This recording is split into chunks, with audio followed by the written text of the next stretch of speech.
हाँ, तो नमस्कार प्यारे साथियों, कैसे हैं आप लोग? उम्मीद करता हूँ आप लोग बहुत ही अच्छे होंगे। तो साथियों, क्लास 10th केमिस्ट्री चैप्टर हम लोग का 1 चल रहा है, जिसका लिटरेचर पार्ट 3 होगा। इससे पहले बहुत ही बेहतरीन तरीका से पार्ट 1 और पार्ट 2 को हम लोगों ने देखा था। तो आइए कुछ विशेष सब चीज़ें हैं समीकरण के बारे में, उनको देखते हैं।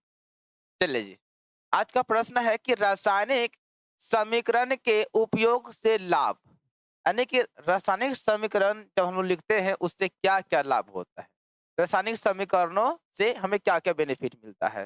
ध्यान देंगे।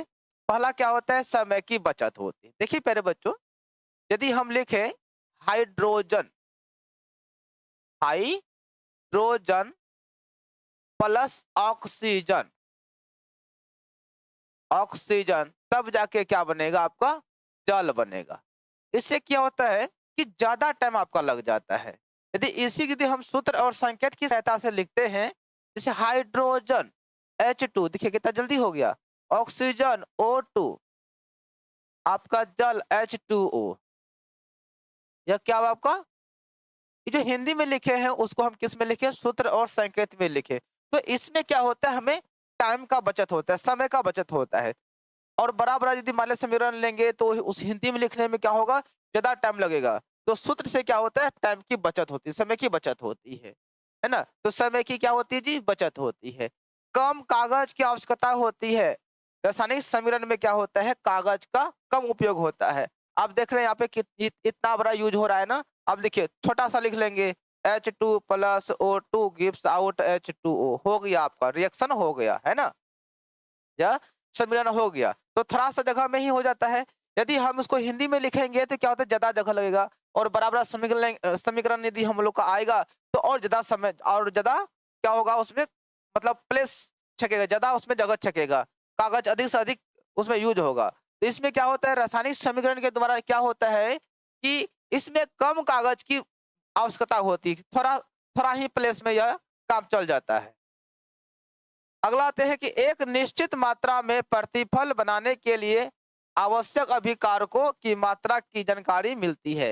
रासायनिक समीकरण से क्या पता चलता है कि कितना कितना कितना अभिकारक प्रयोग हुआ है, कितना आपका प्रतिफल बना है, इसकी भी जानकारी मिलती है। लिखने और समझने में आसानी होती है। इसको रासायनिक समीकरण को इंग्लिश में लिखने में, मतलब संकेत और सूत्र में लिखने में क्या होता है? आसानी होता है। और समझने में भी क्या होती है? आसानी होती है।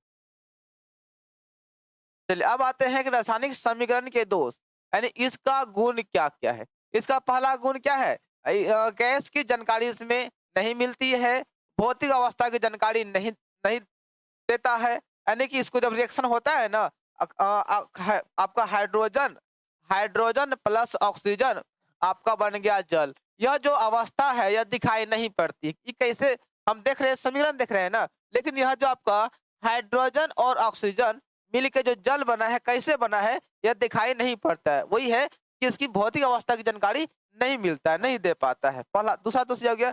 अगला क्या है कि ऊष्माक्षेपी या ऊष्माशोषी की जानकारी भी नहीं मिलता है। दशाओं की जानकारी नहीं देता है। अभिक्रिया की गति की जानकारी नहीं होती, मतलब यह अभिक्रिया कितना स्पीड में हो रहा है, कितना गति में हो रहा है, यह भी जानकारी हमें नहीं मिल पाती। यह आपका रासायनिक समीकरण का क्या था? अवगुण था, दोष था।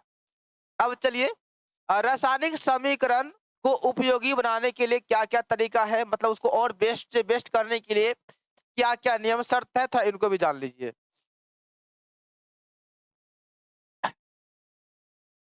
रासायनिक समीकरण में पदार्थों की भौतिक अवस्था की जानकारी के लिए ठोस, द्रव एवं गैस के लिए SLG का जी पदार्थ के दाहिने ओर लिख दिया जाता है।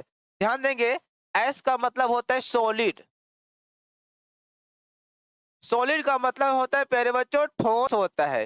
यानी कि जहां पर आपका एस लिखा रहेगा, जिस भी तत्व के साइड में अगर दाहिने तरफ यदि एस लिखा रहेगा, समझिएगा वह ठोस है। और एल से होता है लिक्विड, लिक्विड लिक्विड का मतलब होता है द्रव। जो तत्व हमारा द्रव होगा, जो पदार्थ हमारा द्रव होगा, वहां पे एल का यूज होगा। उसके बाद चलते हैं जी, जी फॉर आपका हो जाएगा गैस। क्या हो जाएगा? गैस। जो गैस रहेगा वहां पर जी लिखा रहेगा। देखिए ध्यान से, इसको और बेस्ट करने के लिए, यानी कि समीकरणों को और बेहतर करने के लिए हम लोग क्या करते हैं, जो ठोस रही, जैसे जिंक, जिंक क्या हमारा ठोस है, बगल में एस लिखा हुआ है ना, एस का मतलब क्या हुआ, ठोस हुआ आपका। वो यहाँ पे लिखा गया है ठोस द्रव गैस के लिए एस, ठोस के लिए एस का प्रयोग करते हैं, द्रव के लिए एल का प्रयोग करते हैं, और गैस के लिए जी का प्रयोग करते हैं। और पदार्थ के दाहिनी ओर लिख दिया जाता है। यहाँ देखिए, यह आपका जिंक है ना, इसके दाहिनी ओर लिख दिए हैं एस। यहाँ देखिए H2SO4 सल्फ्यूरिक अम्ल है, यह क्या है आपका, लिक्विड है। क्या यह द्रव है, लिक्विड है। तो यह पदार्थ के दाहिने और एल लिख दिए, एल का मतलब क्या हुआ, लिक्विड हुआ, यानी कि यह जो है आपका क्या है, लिक्विड है। और ZnSO4 यह क्या आपका, ठोस है, यहाँ पे एस लिखा हुआ है। H2 हाइड्रोजन यह क्या, गैस है।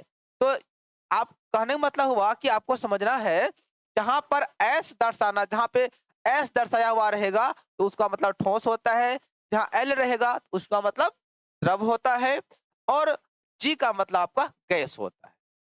आए बस समझ में। चलिए, रासायनिक अभिक्रिया में उत्पन्न गैस के लिए जब गैस निकलेगा तो उसके लिए ई वाला एरो का चिन्ह का प्रयोग करेंगे। जैसे यहाँ देखिए आपका है ना, सोडियम प्लस हाइड्रोक्लोरिक अम्ल gives out NaCl plus H2, यह आपका गैस मुक्त हो रहा है, यानी कि यहाँ पे हाइड्रोजन गैस क्या हो रहा है, निकल रहा है। जब गैस उत्पन्न हो, गैस मुक्त हो, तो वहां पर जो है ना, उसके बगल में ई वाला चिन्ह लगाना है। इसका मतलब हुआ कि अभिक्रिया में गैस की उत्पत्ति हो रही है, गैस निकल रही है, ठीक है ना। एवं अवक्षेपण, अवक्षेपण का मतलब होता है ठोस। जहां पे ठोस पदार्थ बनेगा, अवक्षेप बनेगा, उसके लिए नीचे में तीर लगा देना है। यहां देखिए आपका सोडियम क्लोराइड AgNO3, जब अभिक्रिया यहाँ पे कराए हैं, ठीक है ना, आपका जो है AgCl जो बना हुआ है, चांदी का जो क्लोराइड बना हुआ है, ये आपका क्या है, ठोस है। तो ठोस है तो आपका नीचे वाला एरो का चिन्ह लगा हुआ है, इसका मतलब दर्शा रहा है कि यह अवक्षेप के रूप में बन रहा है। अवक्षेप, अवक्षेपण हो रहा है, या ठोस के रूप में बन रहा है। आगे बात समझ में। तो आपको अगले पार्ट से क्या करना है, जब हम लोग सवाल को आगे सॉल्व करेंगे तो जहां पे अवक्षेप बनेगा तो वहां पर जो है ना, ये अवक्षेपण नहीं लिखेंगे, वहां पे अवक्षेप हिंदी में नहीं लिखेंगे, वहां पे नीचे में ई वाला चिन्ह लगा देंगे, तो इसका मतलब हो जाएगा अवक्षेप। क्या हो जाएगा, अवक्षेपण बोले या अवक्षेप बोले, ठोस बन जाएगा।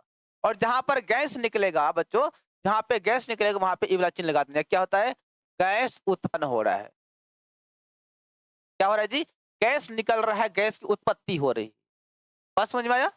चल अब आते हैं अभिक्रिया में मुक्त उष्मा के लिए। जब उष्मा मुक्त होगा, गर्मी निकलेगा, तो तीर निशान के दाहिने ओर प्लस चिन्ह के बाद लिख दिया जाता है। आप देखिए, कार्बन प्लस ऑक्सीजन को अभिक्रिया कराए है तो कार्बन डाइऑक्साइड बना है, और यहाँ पे क्या हो रहा है आपका, उष्मा मुक्त हो रहा है, उष्मा निकल रहा है। इसका मतलब हुआ कि आपको जो ना क्या करना है जी, आपको प्लस कर देना है उष्मा। यहाँ पे उष्मा का प्रयोग हो रहा है ना, तो क्या करना है, प्लस उष्मा कर देना है। वही लिखा गया है मुक्त उष्मा के लिए। जब उष्मा मुक्त होगा, जब उष्मा निकलेगा, है ना, तो तीर निशान के दाहिने ओर, तीर निशान के दाहिने ओर, ठीक है ना, प्लस के बाद लिख देंगे, प्लस करके उष्मा लिख देंगे।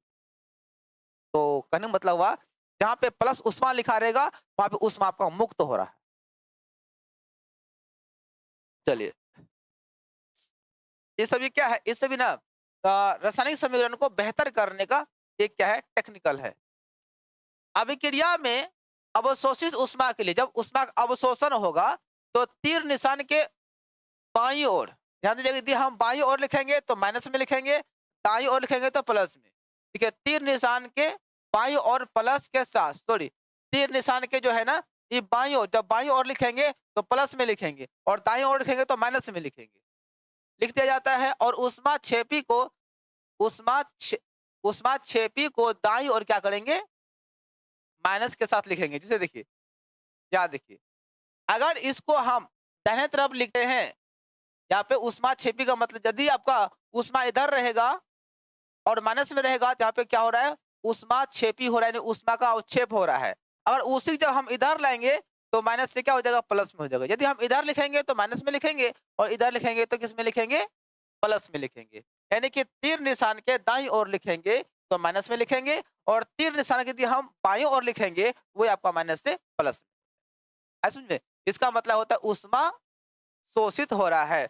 जहां पर आपका रहेगा माइनस में लिखा रहेगा, है ना, तीर निशान के अंदर माइनस में यदि आपको ऊष्मा लिखा रहेगा, इसका मतलब हुआ कि वहां पर क्या हो रहा है, ऊष्मा का शोषण हो रहा है। ऊष्मा का शोषण हो रहा है। यदि आपका प्लस में दाहिनी ओर, यदि आपका तीर निशान के पहले इधर दाहिनी ओर यदि आपका प्लस में लिखा हुआ रहे, तो वो यहाँ पर भी आपको होगा ऊष्मा का शोषण हो रहा है। ऊष्मा का शोषण हो रहा है। चलिए आगे चलते हैं। अभिक्रिया की शर्तों को तीर के ऊपर या नीचे लिखा जाता है। शर्त का मतलब होता है जहां पर टेम्परेचर दिखाना हो, है ना, कि टेम्परेचर के जब किसी पदार्थ में टेम्परेचर देते हैं, गर्मी देते हैं, तो वह पदार्थ क्या होता है, टूट जाता है। तो याद देखिए, CaOH2 प्लस Cl2 मतलब सोडियम आपका क्लोरीन है। जब इसको जोड़े हैं, है ना, जब इनको गर्म दोनों किए हैं कितना डिग्री पर, तो 40 डिग्री पर, तो आपका ई वाला पदार्थ बन गया है और H2O यहाँ पे जल बन गया है। ठीक है, तो यहाँ पे देखिए आप ध्यान दीजिएगा एक चीज, यहाँ पे आप चाहे यदि आपको मात्रा याद है, मतलब कितना डिग्री से या गर्म हो रहा है, यदि आपको याद है तो यहाँ पे लिख दीजिएगा। चाहे आप तो ऊपर लिख सकते हैं, या ऊपर नहीं लिख सकते तो आप नीचे भी लिख सकते हैं, कोई दिक्कत नहीं है ना। ऊपर या नीचे लिख देना है। यदि मान लिया जाए कि आपको याद नहीं है कि कितना टेम्परेचर पे यह जो है ना गर्म हो रहा है, गर्म होके बन रहा है या गर्म होके टूट रहा है, तो क्या करना है, तीर निशान के ऊपर में क्या करना है, आपका ई वाला त्रिभुज का सिंबल बना देना है। जब आप मैथ में पढ़ेंगे तो इसको त्रिभुज पढ़ेंगे, और जब आप केमिस्ट्री में पढ़ेंगे तो इसका मतलब आपका क्या होता है, गर्मी होता है, टेम्परेचर होता है। यानी कि यह आग का सिंबल है, इसका मतलब हुआ इसको हम आग में गर्म कर रहे हैं दोनों को, तब जाके ये वाला पदार्थ आपका बना है। समझ में? अगला आते हैं, उत्क्रमणीय अभिक्रिया को दर्शाने के लिए ई वाला निशान लगाया जाता है। यहाँ पे गड़बड़ है, ई वाला होगा। कहने का उत्क्रमणीय मतलब होता है कुछ अभिक्रिया ऐसी होती है जो इधर से भी होता है और उधर से भी होता है। जहां पर आपका ई वाला चिन्ह लगा रहेगा, ई वाला, इसका मतलब अभिक्रिया एक बार इधर से हुआ है, और ई वाला लिखा रहेगा तो इसका मतलब अभिक्रिया इधर से हो रहा है। यानी जब दोनों तरफ से अभिक्रिया होती है तो उसको हम लोग क्या कहते हैं, उत्क्रमणीय अभिक्रिया कहते हैं। ठीक है ना, वो लोग हम लोग उसमें रेडॉक्स में पढ़ेंगे। ठीक है ना, तो कहने का मतलब हुआ जब आप देखिएगा कि दो समीकरणों के बीच में, है ना, समीकरणों के बीच में यदि आपका ई वाला चिन्ह लगा हुआ है, जहाँ पे ई वाला लगा रहता है ना, ये लगा रहता है, जहां पर आपका ई वाला चिन्ह लगा रहेगा इसके बीच में, समझिएगा वह कौन सा अभिक्रिया है, उत्क्रमणीय अभिक्रिया हो रही है। बस आपको पहचानना है, इस सिंबल से पहचानना है कौन सा अभिक्रिया वहां हो रहा है, उत्क्रमणीय अभिक्रिया हो रही है। मतलब उत्क्रमणीय मतलब होता है दो तरफ से होता है, इधर से भी क्रिया होगा और इधर से भी क्रिया। चलिए, रासायनिक समीकरण से प्राप्त सूचनाएं। रासायनिक समीकरण से क्या क्या सूचनाएं मिलती है, उनको लिखना है। अभिक्रिया में भाग लेने वाले अभिकारकों एवं प्रतिफलों की जानकारी मिलती है। तो रासायनिक समीकरण में क्या होता है, हमें पहला जानकारी क्या मिलता है, कौन कौन से अभिकारक हैं और प्रतिफल के रूप में क्या क्या बन रहे हैं। आप देख रहे हैं क्या लिखा हुआ, अभिक्रिया में भाग लेने वाले अभिकारकों की जानकारी मिलती है और प्रतिफलों की जानकारी मिलती है। मतलब इस अभिक्रिया में कौन कौन से तत्व भाग लिए हैं, यानी यह अभिकारक हो गया, कौन कौन से तत्व यहाँ पे बने हैं वो आपका प्रतिफल हो गया, है ना। तो इस रासायनिक समीकरण से पता चलता है, यह जानकारी मिलती है कि अभिकारक के रूप में कौन कौन सा पदार्थ है और उत्पाद के रूप में क्या बना है।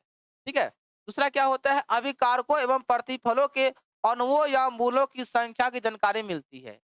तो रासायनिक समीकरण में और क्या जानकारी मिलती है कि अभिकारक में जो भी तत्व है वह कितना अणु है, और प्रतिफल में जो भी तत्व जो भी प्रतिफल बना है वह कितना है। जैसे आपका हाइड्रोजन 2 है, यहाँ पर 2 है, ऑक्सीजन 2 है, यहाँ पर 1 है, इसको कर दीजिए संतुलित, आपको यहाँ पे 2 हो जाएगा, यहाँ 2 हो जाएगा। हाइड्रोजन 4 हो गया तो यहाँ पे हाइड्रोजन क्या है, 4 है। अभिकारक में आपका 4 हाइड्रोजन है तो प्रतिफल में 4 है, और अभिकारक में आपका 2 ऑक्सीजन है तो आपका प्रतिफल में भी कितना है, 2 ऑक्सीजन है। तो हमें तत्वों की परमाणुओं की संख्या का पता चलता है। अभिकारकों एवं प्रतिफलों के द्रव्यमान की जानकारी मिलती है। द्रव्यमान है ना, यह कितना है, यह कितना है, उसका द्रव्यमान के बारे में पता चलता है। और दूसरा क्या है, यदि प्रतिफल गैस हो तो उसका आयतन की जानकारी मिल जाती है। यदि हमारा प्रतिफल यदि गैस होगा तो वह कितना आयतन छींकता है उसके बारे में भी जानकारी मिल जाती है रासायनिक समीकरण के द्वारा। चलिए, ये छोटी छोटी बातें थी। अब आइए, रासायनिक समीकरण को संतुलित किया जाता है क्यों, बताइएगा। रासायनिक समीकरण को संतुलित क्यों किया जाता है? देखिए, इसका परिभाषा अलग अलग जगह आपको अलग अलग मिलेगा। आप ऊर्जा संरक्षण के सिद्धांत पे भी चल सकते हैं। ऊर्जा का ना तो निर्माण होता है, ना तो उसका विनाश होता है। या आपका ऊर्जा संरक्षण का सिद्धांत पे भी आप चल सकते हैं। या सिंपल सी बोलिए कि किसी रासायनिक समीकरण से हमें विभिन्न प्रकार की सूचनाएं प्राप्त होती है ना। कई तरह की सूचनाएं प्राप्त होती है, कितना कितना आपका अभिकारक है, कितना प्रतिफल है, अभिकारक में परमाणु संख्या कितनी है, प्रतिफल में कितना है, अभिकारक का द्रव्यमान कितना है, प्रतिफल का द्रव्यमान कितना है ना। इस सभी के बारे में जानकारी मिलती है। जैसे कि अणुओं की संख्या, द्रव्यमान, आयतन आदि की जानकारी मिलती है। यदि समीकरण संतुलित न हो, यदि समीकरण को संतुलित न किया जाए तो इन सूचनाओं की गलत जानकारी प्राप्त होती है। इसलिए सही जानकारी प्राप्त हो, इसलिए रासायनिक समीकरणों को संतुलित किया जाता है।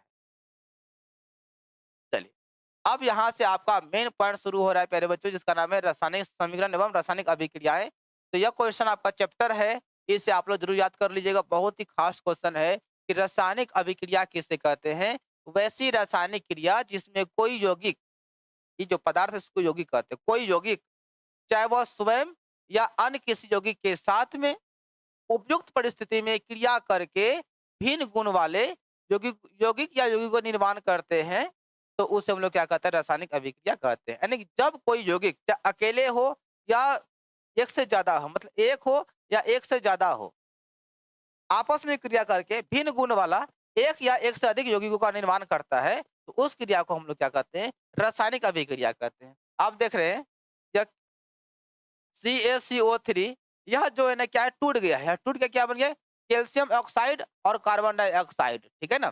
फिर यहाँ पे देखिए, कैल्शियम ऑक्साइड प्लस जल CaOH2 हो गया। तो यहाँ पे क्या हो रहा है, आपका कोई यौगिक चाहे वो अकेले हो, अकेले बन के अकेले क्रिया किया है तो यहाँ पे दुगो बन गया गर्म करने पर यह। उसके बाद दोनों आपस में जब मिला है तो आपका ई वाला बन गया। तो यहाँ जो क्रिया हो रहा है ना, बनना टूटना, यही क्रिया हमारा क्या कहलाता है, रासायनिक अभिक्रिया कहलाता है। और आपको यह जो दिखाई पड़ रहा है, ये हमारा रासायनिक समीकरण। याद रखिएगा, रासायनिक अभिक्रिया दिखाई नहीं पड़ता है। क्या इसको देख पाइएगा कि कैल्शियम ऑक्साइड जल आपस में मिला है तो कैल्शियम हाइड्रोक्साइड जो बना है, क्या देख पाइएगा, नहीं देख पाएंगे इसको। हाँ, समीकरण को देख पाते हैं। तो यह जो क्रिया जो हो रहा है, यह जो आपका अभिक्रिया जो हो रहा है, इसी अभिक्रिया को हम लोग क्या बोलते हैं, रासायनिक अभिक्रिया कहते हैं। केमिकल रिएक्शन इसको कहते हैं। इसे देखिए, आपका हाइड्रोजन देख रहे हैं, ऑक्सीजन क्या बन गया, जल बन गया। हम तो यह क्या देख रहे हैं, यह समीकरण देख रहे हैं, लेकिन हाइड्रोजन और ऑक्सीजन जब आपस में मिला है तो क्या बना है, जल बना है। लेकिन जल बनते हुए देखें क्या, नहीं देखें। वही जो क्रिया हुआ है, दोनों मिल के जो जल बना है, इस क्रिया को कहते हैं हम लोग रासायनिक अभिक्रिया कहते हैं। चलिए, अब आते हैं विभिन्न प्रकार की रासायनिक अभिक्रियाएं। पहला है हमारा संयोजन अभिक्रिया, दूसरा है वियोजन अभिक्रिया, या इसी को हम लोग क्या कहते हैं, अपघटन अभिक्रिया भी कहते हैं। अगला है ऊष्माक्षेपी अभिक्रिया, अगला है ऊष्माशोषी अभिक्रिया। चलिए, इनके बारे में जान लेते हैं। चलिए, पहला क्वेश्चन क्या है कि संयोजन अभिक्रिया किसे कहते हैं, इसको बोलते हैं कॉम्बिनेशन कहते हैं। संयोजन का मतलब होता है जुड़ना। क्या होता है जी, जुड़ना होता है। जब दो या दो से अधिक यौगिक आपस में कंबाइन करता, आपस में क्रिया करके जुड़ के एक नया पदार्थ बनाता है, तो उसको हम लोग क्या बोलते हैं, संयोजन अभिक्रिया कहते हैं। यानी यहाँ पे क्या होगा, दो यौगिक मतलब दो पदार्थ आपस में जुड़ के एक नया पदार्थ का निर्माण करेगा। वह रासायनिक अभिक्रिया जिसमें दो या दो से अधिक पदार्थ, चाहे पदार्थ दो हो या दो से अधिक पदार्थ हो, आपस में क्रिया कर एक नए पदार्थ का निर्माण करते हैं, तो उसे संयोजन अभिक्रिया कहते हैं। यानी कि जब कोई पदार्थ, जब दो या दो से अधिक पदार्थ आपस में जुड़कर आपस में क्रिया करके एक पदार्थ बनता है, एक नया पदार्थ बनता है, तो ऐसे क्रिया को हम लोग क्या बोलते हैं, संयोजन अभिक्रिया कहते हैं। आपस में जुड़े गए, देखिए सोडियम प्लस क्लोरीन आपस में क्रिया करके क्या बना दिया है, सोडियम क्लोराइड। इसको ध्यान दीजिएगा, जब भी आप जैसे लिखिएगा, लिखने के बाद क्या करना है, इसको संतुलित भी कर देना है। यहाँ पे हम संतुलित कर दिए हैं, है ना। दो गो सोडियम है, दो गो सोडियम है, दो क्लोरीन है, दो क्लोरीन है। तो जब देखिए, सिंपल परिभाषा है, वह रासायनिक अभिक्रिया जिसमें दो या दो से अधिक पदार्थ, वह रासायनिक अभिक्रिया जिसमें दो या दो से अधिक पदार्थ आपस में क्रिया करके कंबाइन करके एक नए पदार्थ का निर्माण करते हैं, तो ऐसी क्रियाएं संयोजन अभिक्रियाएं कहलाती हैं। यहाँ देखिए, सोडियम में जुड़ गया कौन, क्लोरीन, आपका हो जाएगा क्या, सोडियम क्लोराइड बन गया, यह है ना, आपस में क्या, इसको नमक कहते हैं, इसको नमक कहते हैं। या देखिए H2 प्लस O2 जुड़ गया आपस में, है ना, दो पदार्थ आपस में जुड़ के एक क्या बना दिया, जल बना दिया। तो ऐसी क्रिया को हम लोग क्या बोलते हैं, संयोजन अभिक्रिया कहते हैं। जो आप दो या दो दो हो या दो से अधिक हो आपस में जुड़ के कोई एक नया पदार्थ का निर्माण करे। चलिए अगला आते हैं, वियोजन या अपघटन अभिक्रिया किसे कहते हैं, डिकम्पोजिशन। देखिए वियोजन का मतलब होता है टूटना, क्या होता है, टूटना। वियोजन यानी अपघटन, अपघटन अपघटन का मतलब होता है टूटना, एक है वह टूट के दो या दो से अधिक बन जाएगा। वह रासायनिक अभिक्रिया जिसमें एक पदार्थ टूटकर, एक पदार्थ रहेगा वह टूटकर दो या दो से अधिक नए पदार्थ का निर्माण करते हैं, तो उसे वियोजन या अपघटन अभिक्रिया कहते हैं। देखिए यहाँ पे आपका CaCO3, इसको जब गर्म किए हैं तो यह क्या टूट गया, टूट के क्या बन गया, कैल्शियम ऑक्साइड, और आपका कार्बन डाइऑक्साइड गैस मुक्त हो रहा है। आपको पता थे ना, जब गैस मुक्त हो तो ई वाला चिन्ह लगाना ऊपर में, है ना, गैस मुक्त हो रहा है।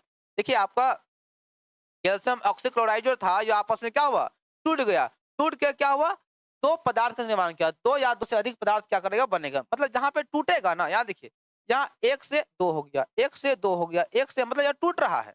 जहां पे टूटेगा तो आपका क्या हो जाएगा, वियोजन अभिक्रिया होगा, जहां पे जुड़ेगा वो आपका संयोजन अभिक्रिया हो जाएगा।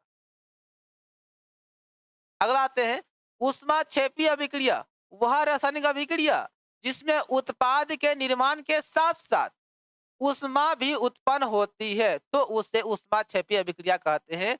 याद देखिए, कार्बन प्लस ऑक्सीजन बराबर कार्बन डाइऑक्साइड, प्लस में क्या हो गया, ऊष्मा भी मुक्त हो रहा है।